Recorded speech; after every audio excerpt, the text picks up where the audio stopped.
Jesus is nailed to a cross. As Jesus was being led away, some soldiers grabbed hold of a man named Simon, who was from Cyrene. He was coming in from the fields, but they put the cross on him and made him carry it behind Jesus. And in the crowd, a lot of women were crying and weeping for him. Jesus turned to the women and said, "Women of Jerusalem, don't cry for me. Cry for yourselves and for your children. Someday people will say, 'Women who never had children are really fortunate.'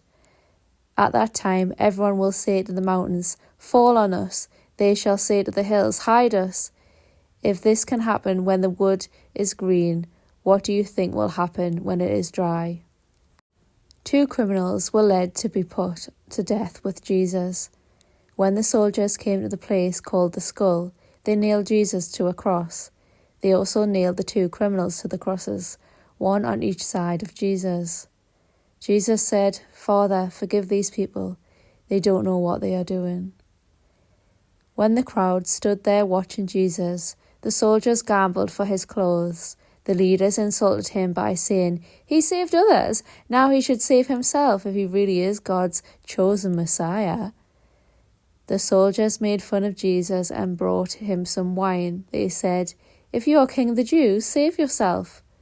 Above him was a sign that said, "This is the King of the Jews." One of the criminals hanging there also insulted Jesus by saying, "Aren't you the Messiah? Save yourself and save us." But the other criminal told the first one off, "Don't you fear God? Aren't you getting the same punishment as this man? We got what was coming to us, but he didn't do anything wrong."